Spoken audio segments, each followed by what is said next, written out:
રાજ્યમાં હાલમાં બેવડી ઋતુનો અનુભવ થવાની આગાહી. સવારે અને રાત્રે ઠંડીનો અનુભવ થશે, જ્યારે બપોરે ગરમી રહેશે. મોટાભાગના જિલ્લામાં તાપમાન સામાન્ય કરતાં નીચું રહેવાની આગાહી.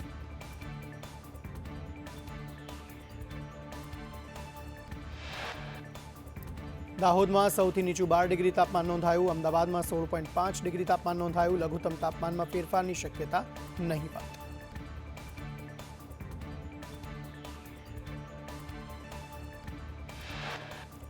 ઉત્તર તરફથી પવન ફૂંકાવાના કારણે રાજ્યમાં ઠંડીમાં વધારો. 20 જિલ્લામાં લઘુત્તમ તાપમાન 20 ડિગ્રીથી નીચું. અમરેલીમાં સૌથી ઓછું 13.6 ડિગ્રી લઘુત્તમ તાપમાન.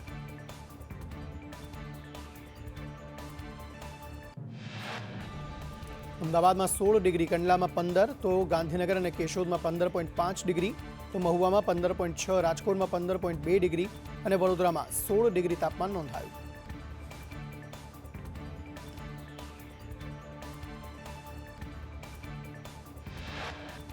પીએમ મોદી કાલે સુરતના પલસાણા તાલુકાના અંત્રોલીની મુલાકાતે. પીએમ નિર્માણાધીન બુલેટ ટ્રેન પ્રોજેક્ટની લેશે મુલાકાત.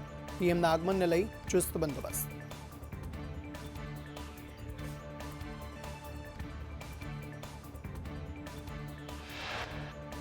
રાજ્યમાં રોડ રસ્તાના રિપેરિંગ માટે સરકાર એક્શનમાં 4 મહાનગરપાલિકા સમિતિની રચના કરાઈ. ભાવનગર, રાજકોટ, સુરત, વડોદરા માટે અલગ સમિતિ.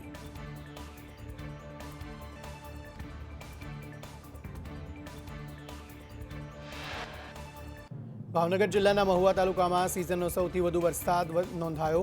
ભારે વરસાદને લઈ ખેડૂતોને નુકસાન. મગફળી, કપાસ અને ડુંગળીના પાકને નુકસાન.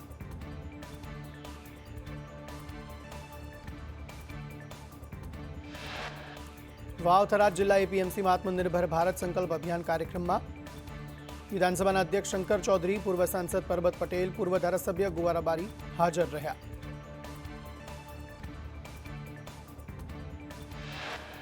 સાબરકાંઠામાં શિક્ષકોને બીએલઓની ફરજ સોંપાતા અસંતોષ. વધારાના કામથી શિક્ષણની ગુણવત્તા પર અસર.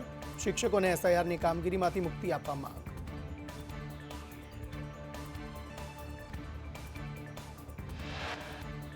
સુરેન્દ્રનગરમાં એટ્રોસિટીની ફરિયાદ રદ કરવા બ્રહ્મ સમાજે એસપી આવેદનપત્ર આપ્યું. પોલીસ જમાદાર સાથે માથાકૂટમાં નોંધાઈ છે ફરિયાદ.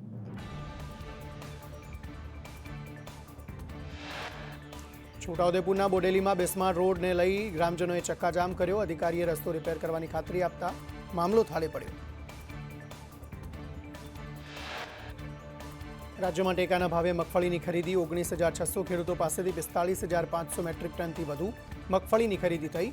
330 કરોડથી વધુની કિંમતની મગફળી ખરીદાઈ. 219 કેન્દ્રો પર હાલ ખરીદી ચાલી રહી છે.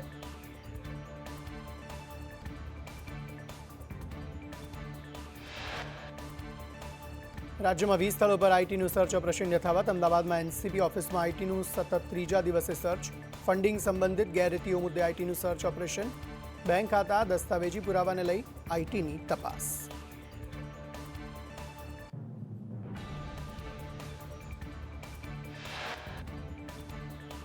રાજકોટથી પોરબંદર માટે 2 ટ્રેનને લીલી ઝંડી. કેન્દ્રીય મંત્રી મનસુખ માંડવિયાએ ટ્રેન શરૂ કરાવી. માત્ર 45 રૂપિયામાં પ્રવાસીઓ માટે ટ્રેન સુવિધા ઉપલબ્ધ.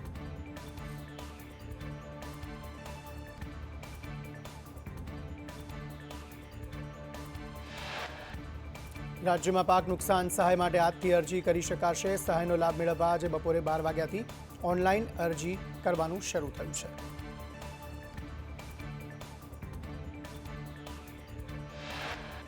આજે બપોરે 12 વાગ્યાથી 15 દિવસ સુધી સહાય માટે ઓનલાઈન અરજી કરી શકાશે. ઓનલાઈન અરજી માટે કોઈ ચૂકવણું નહીં કરવું પડે. સહાયની રકમ ખેડૂતોના ખાતામાં જમા થશે.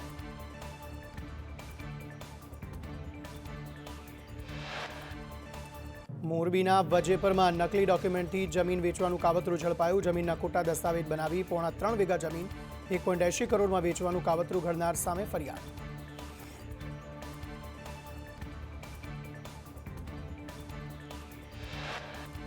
જમીન વેચવાનું કૌભાંડ કાવતરું ઘડનાર આરોપી અમિત પરમાર અને દર્શિત ચાવડા સામે કાર્યવાહી. ફરિયાદી બાબુભાઈ ચાવડાએ પોલીસમાં ફરિયાદ દાખલ કરી.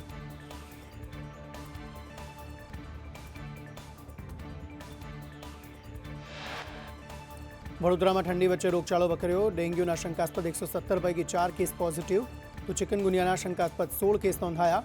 મેલેરિયાના 5,000 શંકાસ્પદ કેસ નોંધાયા, તો ટાઇફોઇડના 80, શરદી ખાંસીના 1,500 કેસ.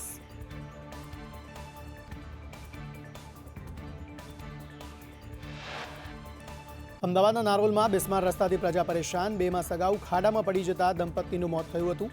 ઘટનાને 2 માસ પૂર્ણ થયા છતાં રોડ રસ્તા બિસ્માર હાલતમાં.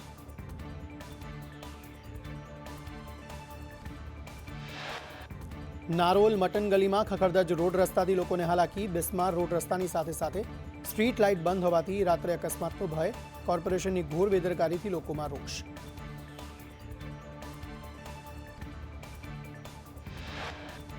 વડોદરાના અટલાદરામાં રોડની ગુણવત્તા પર સવાલ. માત્ર 3 દિવસ અગાઉ બનેલો રોડ ઉખડી જતા અનેક સવાલ. અટલાદરા તળાવ પાસે 3 દિવસ અગાઉ રોડ બન્યો હતો.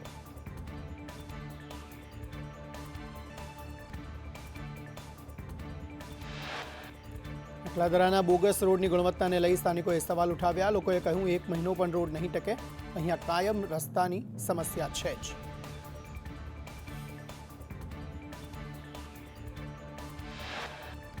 અમરેલીમાં બિનવારસી અનાજનો જથ્થો મળી આવ્યો. જયસિંહપરા વિસ્તારમાંથી બિનવારસી જથ્થો મળતા તંત્રની કામગીરી પર સવાલ ઉઠ્યા. અનાજનો જથ્થો કોણ મૂકી ગયું તેને લઈને સવાલ.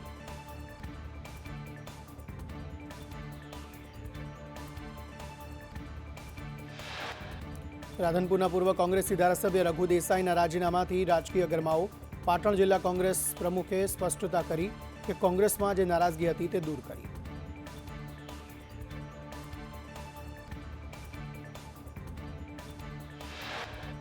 પાટણના સ્થાનિક નેતાઓએ રઘુ દેસાઈ સાથે મુલાકાત કરી. એમએલએ કિરીટ પટેલ, કોંગ્રેસ જિલ્લા પ્રમુખ અને પૂર્વ એમએલએ બળદેવજી ઠાકોર અને ઉત્તર ઝોનના પ્રભારી સુભાષિની યાદવે રઘુ દેસાઈ સાથે બેઠક કરી.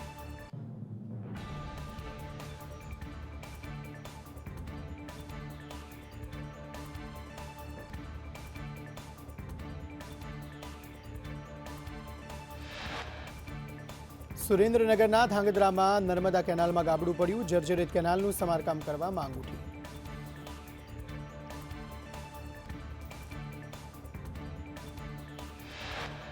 ભુજમાં તંત્ર દ્વારા દબાણ હટાવવાની ઝુંબેશ હાથ ધરાઈ. શહેરના મુન્દ્રા રોડ પર ગેરકાયદેસર દબાણ હટાવવામાં આવ્યા.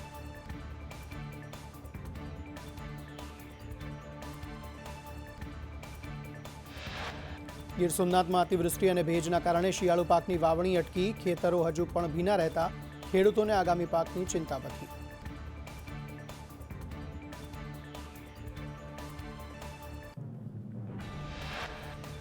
દેશની પહેલી સ્લીપર વંદે ભારત ટ્રેનનું બીજું ટ્રાયલ સફળ. અમદાવાદથી મુંબઈ વચ્ચે સ્લીપર વંદે ભારત ટ્રેન દોડશે. અમદાવાદથી 130ની સ્પીડે સ્લીપર વંદે ભારત ટ્રેન દોડશે.